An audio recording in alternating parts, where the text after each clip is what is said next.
Militer Israel mundur dari kamp pengungsi Jenin di wilayah utara tepi barat yang diduduki setelah berperang selama 3 hari.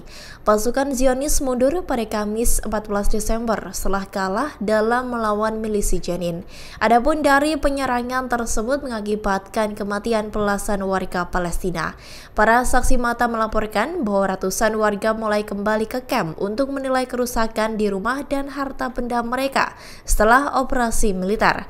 Kementerian Kesehatan Palestina menuturkan bahwa jumlah korban di kota Jenin dan kampnya di bagian utara tepi barat telah meningkat sejak Selasa 12 Desember. Adapun jumlah korban sudah mencapai 12 warga Palestina yang menjadi korban tembakan tentara Israel.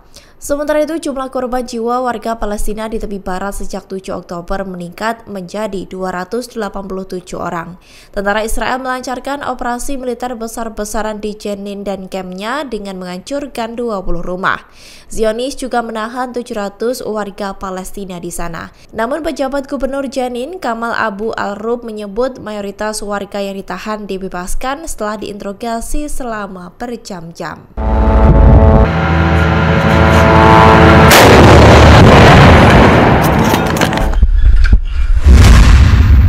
Pejabat Hamas Osama Hamdan menyebut bahwa perang darat Israel di jalur Gaza menyebabkan kerugian besar untuk tentara Israel.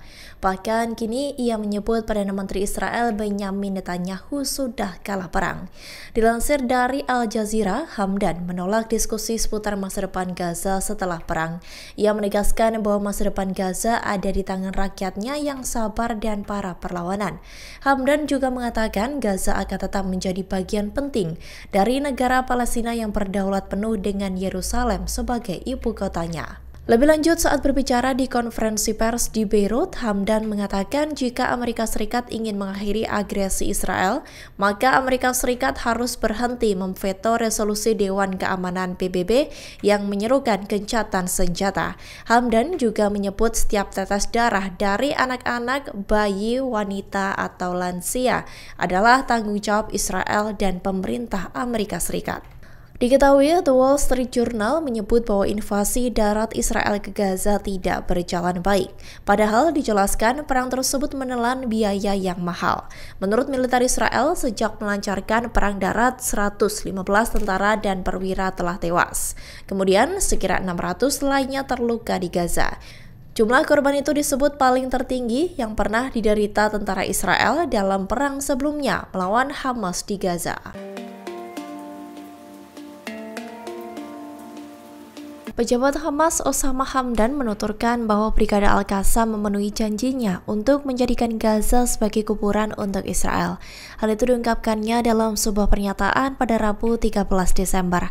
Hamdan menekankan dampak buruk yang ditimbulkan Gaza terhadap tentara pendudukan Israel dalam konferensi pers yang diadakan di Beirut, Lebanon. Ia menunjukkan pada fakta bahwa komando militer dan politik Israel kini dihadapkan pada pilihan untuk mengakui bahwa agresi mereka di jalur Gaza gagal mencapai tujuannya. Bertepatan dengan pernyataan tersebut, Abu Ubaidah, juru bicara Brigade Al-Qassam, menuturkan beberapa kekalahan dari Israel. Ia menuturkan bahwa Al-Qassam menghancurkan sebagian atau seluruhnya rata-rata 1 kendaraan lapis baja Israel per jam dalam konfrontasi 3 hari terakhir, sehingga sudah ada 72 tank yang hancur dalam 72 jam terakhir dalam operasi terpisah. Ubaidah juga menegaskan mereka mampu melukai hingga membunuh puluhan tentara Israel menggunakan berbagai senjata. Di antaranya granat berpeluncur roket, senapan serbu, alat peledak rakitan yang diproduksi secara lokal, dan tanah liat. Akibat serangan itu menyebabkan 36 tentara Israel tewas dalam 3 hari. Selain itu, juru bicara tersebut mengatakan faksi perlawanan melancarkan beberapa serangan roket dan mortir terhadap posisi Israel di beberapa titik konfrontasi, termasuk markas komando pasukan pendudukan Israel di jalur Gaza. Efektivitas operasi ini juga diakui oleh juru bicara militer Israel yang mengumumkan bahwa 8 tentara pendudukan Israel terluka parah pada hari Kamis.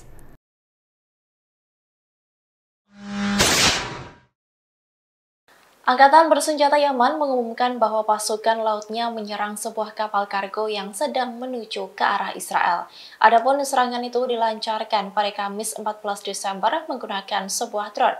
Kapal kargo Max Gibraltar milik perusahaan Denmark itu diserang setelah menolak panggilan peringatan dari Angkatan Laut Yaman. Dikutip dari Al-Mayadin, Angkatan Bersenjata Yaman sebelumnya telah berhasil melarang beberapa kapal menuju Israel dalam 48 jam terakhir.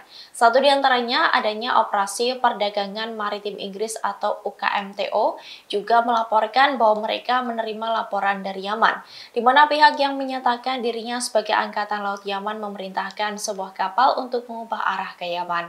Namun, awak dari kapal kargo Denmark memberikan respons yang berbeda. Mereka menolak untuk menanggapi peringatan Yaman tersebut. Oleh karenanya, pasukan laut Yaman langsung menyerang kapal pengangkut kontainer itu menggunakan drone. Sementara itu, pelayaran Denmark menyebut bahwa seluruh awak kapal dilaporkan selamat. Pada hari Rabu, anggota Biro Politik Ansarullah Abdul Malik Al-Ajri menekankan bahwa tidak ada cara untuk memulihkan keterangan di Laut Merah tanpa gencatan senjata di Gaza. Sebelumnya, Yaman juga menyerang kapal berbendera Norwegia, di mana kapal itu memuat minyak dan menuju ke pelabuhan Israel. Angkatan Bersenjata Yaman menegaskan bahwa mereka terus mencegah kapal-kapal dari semua negara yang menuju ke pelabuhan Israel untuk berlayar di Laut Arab dan Laut Merah sampai agresi di jalur Gaza dihentikan.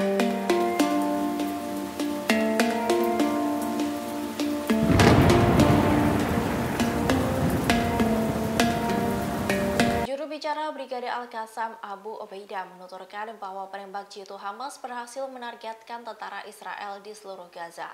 Selain itu, mereka juga menyita perlengkapan dan senjata dari tentara Israel. Dikutip dari Al-Mayadin, Abu Ubaidah menyebut bahwa sedikitnya 36 tentara Israel tewas dalam 3 hari. Mereka menghabisi nyawa puluhan pasukan Zionis menggunakan granat berpeluncur roket, senapan serbu, alat peledak rakitan yang diproduksi secara lokal, dan tanah liat. Selain itu, penembak jitu yang dikerahkan Hamas juga mampu mengincar tentara Israel di seluruh jalur Gaza. Tak dibiarkan tewas begitu saja, Hamas juga merebut seluruh senjata dari prajurit Israel itu. Aksi tersebut sempat terekam dalam video yang dirilis Hamas di Telegram resminya baru-baru ini. Dalam video tersebut, Hamas menjebak tank Israel menggunakan remote kendali. Setelah tank itu hancur, mereka mendekat dan tank itu pun sudah menjadi puing-puing. Tampak pula pasukan Hamas yang mengumpulkan rompi-rompi perang milik pasukan Zionis. Militan Palestina itu juga memperlihatkan sisa-sisa senjata milik pasukan Israel. Selain itu, dikabarkan pula oleh Abu Ubaidah bahwa pasukan Hamas menghancurkan 72 kendaraan Israel dalam 72 jam terakhir.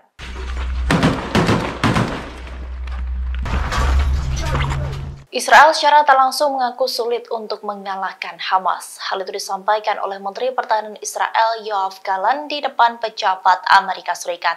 Gallant menyebut membutuhkan waktu berbulan-bulan untuk bisa melumpuhkan Hamas. Dikutip dari Al-Arabiya, hal itu disampaikan oleh Gallant dalam pertemuannya dengan penasihat keamanan nasional Amerika Serikat Jake Sullivan pada Kamis 14 Desember. Mulanya, Sullivan mengajukan pertanyaan kepada para pejabat Israel tentang arah serangan mereka terhadap wilayah Palestina. Kemudian juru bicara Gedung Putih John Kirby menambahkan bahwa Washington ingin perang tersebut berakhir secepat mungkin. Menanggapi itu, Gallant justru menyebut pertarungan Israel dengan Hamas memerlukan waktu jangka panjang bahkan berbulan-bulan. Meski begitu, ia percaya diri pasukannya akan menang dan menghancurkan Hamas. Diketahui kunjungan Sullivan ke Israel dilakukan 2 hari setelah Presiden Amerika Serikat Joe Biden mengatakan bahwa Israel mulai kehilangan dukungan dari seluruh dunia. Biden pun mengecam serangan Israel ke Gaza yang dinilainya tidak pandang bulu. Teguran tajam itu diberikan oleh Biden sendiri yang telah memberikan miliaran dolar bantuan militer ke Israel. Diketahui sebelumnya, Israel sempat mengumumkan kekalahan di Gaza pada hari Rabu 13 Desember. Militer Zionis itu mengumumkan kekalahan terbesar dalam sehari sejak 15 tentara Israel tewas pada 31 Oktober 2023 silam. Dalam kekalahan terburuk kali ini, mayoritas tentara Israel yang tewas berada di distrik Sujaya, Gaza Utara, di mana tentara Israel kehilangan 10 prajurit elit dan 1 diantaranya merupakan kolonel perang Israel.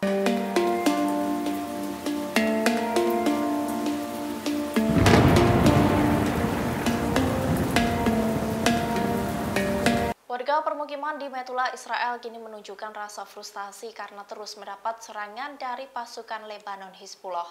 Mereka bahkan menyebut pasukan pertahanan Israel atau IDF tidak memberikan rasa aman di tengah situasi yang sedang berlangsung. Dikutip dari Al-Mayadin, David Al-Zoula, Kepala Metula Dewan Pemukim mengatakan kepada Israel bahwa situasi di mana banyak tentara Israel hadir di Metula tidak dapat ditoleransi.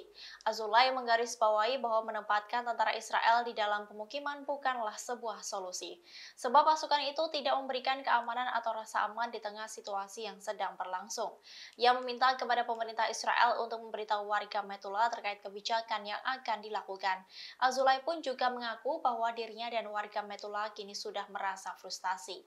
Jurnalis Mediakan, Han Biar mengatakan kehidupan di Metula semakin sulit karena evakuasi yang harus mereka lakukan karena kerusakan parah yang terjadi pada rumah mereka.